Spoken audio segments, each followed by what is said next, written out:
talk about something a little bit different than we normally talk about, and that is how much music theory do you really need as a drummer. Also, if you dig this video, please like, subscribe, and check out my book, Tactical Drumming Groove Survival Guide. I'll put a link for it in the description. And all right, so let's jump into this, and I'm also going to have some other links specifically for this video so that you have everything you need to kind of think about some of these concepts. All right, so basically I have 4 things that I think every drummer should know about music theory. And I have a doctorate in music, so I've had a lot of time in theory, but I don't think a drummer really needs to know every single aspect. Now, is it good to learn as much as you can? Absolutely, dig into it, but here are the 4 things I think you should know. So first off, and first and foremost, is rhythm, right? You should know as much as you can about rhythm, because rhythm really is the core of what we do. When we're playing just a simple rock groove, right, there's a whole bunch of stuff happening there that we might not even be thinking about, right? We actually have this 8th note rhythm happen. We have this separate part from the bass and the snare. Putting those together, it's just rhythm upon rhythm, right? And so really the 2 primary rhythm types that we should be familiar with, and we don't need to know the technical terms, but I'm going to show you those with you here today, is polyrhythm and homorhythm, right? So something that's polyrhythmic is when you have multiple rhythms happening simultaneously, right? So if I'm playing like mambo type thing, you know, if I play something like that, I've got all these different rhythms happening simultaneously. That's a polyrhythm, right? Or even like some sort of funky groove. Right? There's polyrhythmic stuff happening within those grooves. Jazz is another example of that.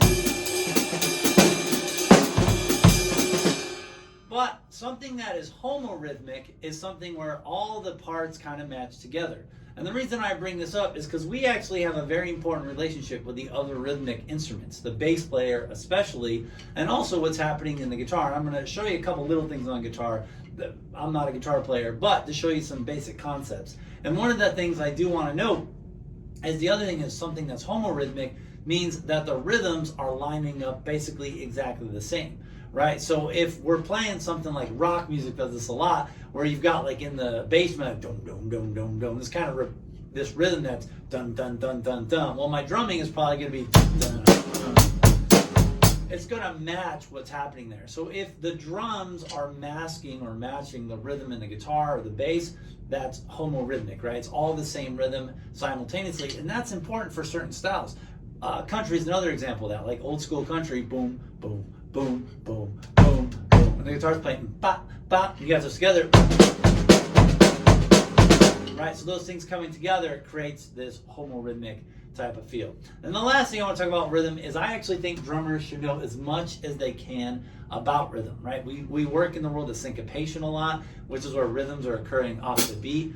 We also work on like knowledge of different rhythms is extremely important. So one of the things I teach my students is something I like to call the grid, right? And the grid is basically, there's 4 primary rhythms that are used, and they can be used in quarter note or 8th note, 16th note, 32nd note fashion. But if you know these 4 rhythms, you kind of will have an understanding of most rhythms, and they're especially true with sticking.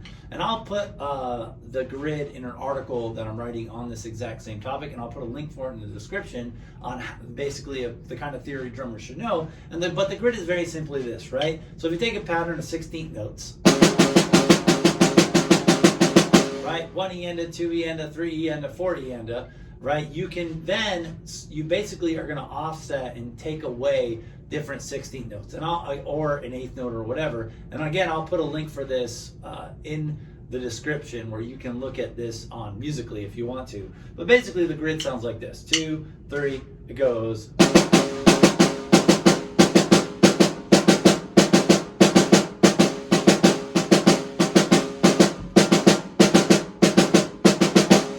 Listen to the tempo, right, you can hear that it's just basically being offset a little bit, right? So this is my quarter note, and if I play that against it, 2, ta ta ta ta.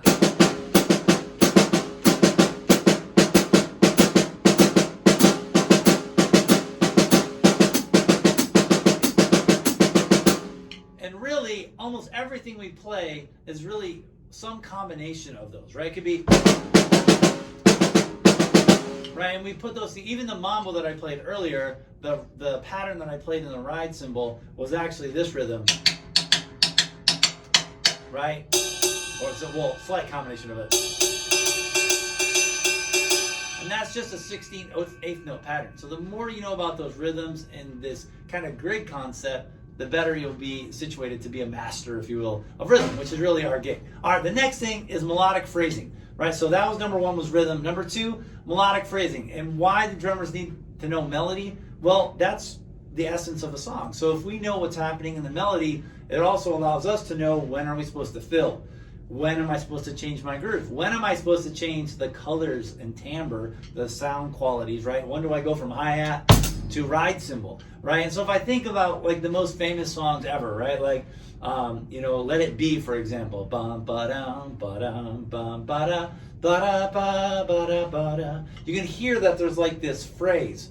Speaking words of wisdom, let it be, right? It kind of goes up and then down. Or like Blink-182's All the Small Things, ba ba ba da da.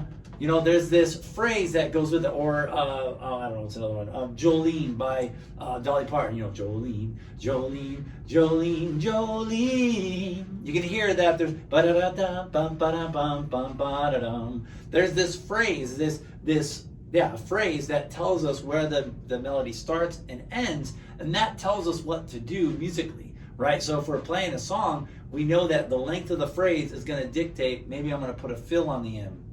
I'm going to change the rhythm. I'm going to change the color. So the more we are familiar with the melodies of a song, right, the more we're familiar with the phrasing, or in other words, how the melody goes up or starts low and goes up and comes down, or the melody just kind of comes out of nowhere, that is important to notice, right? And so theoretically, just understanding those phrases is important. Now, I'm not saying that a drummer needs to know all the little technical terms. You do not need to know what an appositor is, and a passing tone, and a leading tone, right? Yes, those things are helpful, but when you're really dissecting a melody, it's just knowing what's the arc, what is happening with the melody, and then thinking about, as a drummer, how do you respond to that thing.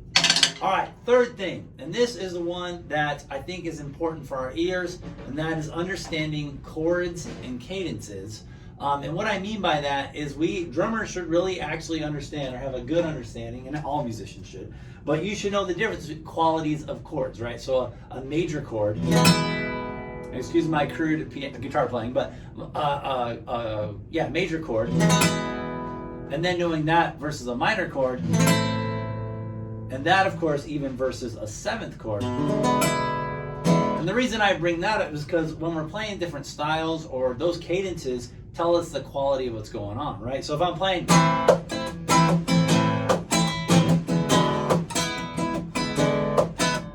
right, that tells me a little bit about what's happening in the music and this kind of sadder tone, right? And knowing the difference of those chords, also knowing a seventh chord, which usually leads us back to the beginning, it's a part of the cadence, is important.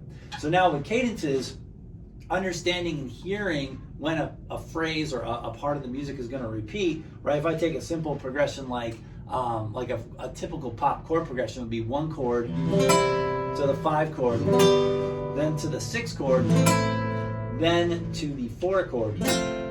Now, you don't need to know exactly what I just said, but hearing that 4 chord leads into the next thing, it's technically called a plagal cadence. But knowing that this chord right here, so if I'm going,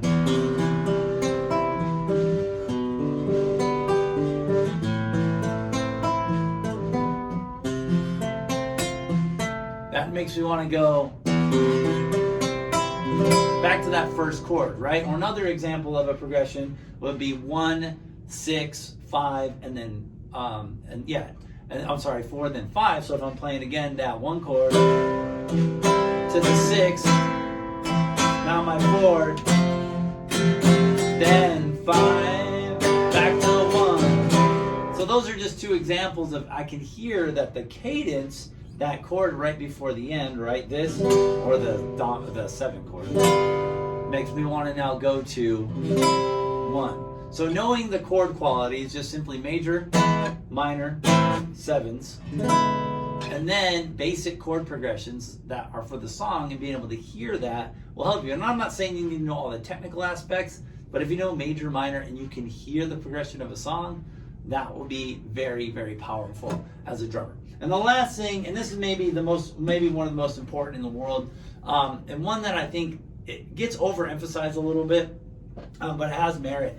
As far as drummers go, we really do need to know the form of a tune, because this will tell us where we are. Now, this is where I think putting it all together, if we know some of the basic chordal things, and being able to hear the chords, the quality of the chord, and then the melodic phrasing, we can really understand form even better, right? So the best example, when I say form, what I mean is I'm going to use two forms to demonstrate this. The one is the blues, right? So if I'm just playing, basic blues like shuffle, where I've got this like simple blues groove. Well, what is the guitar player playing? Well, they actually play a very specific form, 12-bar blues.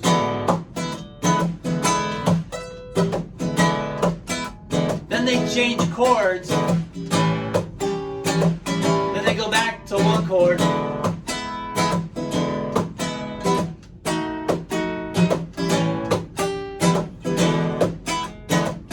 Right, so knowing that 12 bars, right, and that the chords they play are the first chord is the one chord, then into the 4 chord, then back to the 1, then the 5, the 4, and then the 1.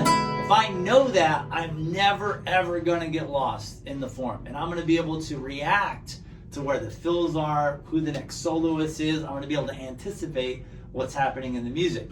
The other thing that I'd also like to know is most songs also use, so that's a blues form, but the more important one, or not maybe more important, but the other form that really a drummer should know is basic pop form, right? And so that is verse chorus, right? So the verse chorus would be, the verse is the part of the song where the words are typically changing, and then the chorus, is the part of the song that everybody is familiar with, right?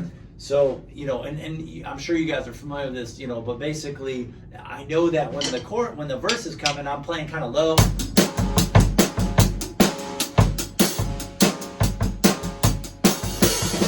But then when the chorus comes in, I'm kicking it, right? That's what it's going to be.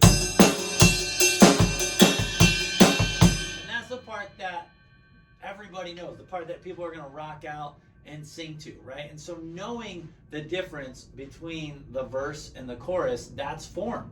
And you probably already kind of know this, because any pop song that you listen to, your favorite pop song, right, or rock song or whatever, there's going to be a large distinction between the verse and the chorus, right? And then the last thing last one is the bridge, right? And the bridge is just the part in the middle where the song changes. So it's very simply not the verse, it's not the chorus, but there's basically a breakdown typically in the middle of the songs. And knowing that there's this part of the song that sounds different is going to allow you as a drummer to react to what's going on. I'm going to put some resources in this article so you can just click on it and kind of see what I'm talking about in a few different forms. But basically, to break it down, 4 things. 1, drummers, rhythmic master, right? Number 2, understanding melodic phrasing.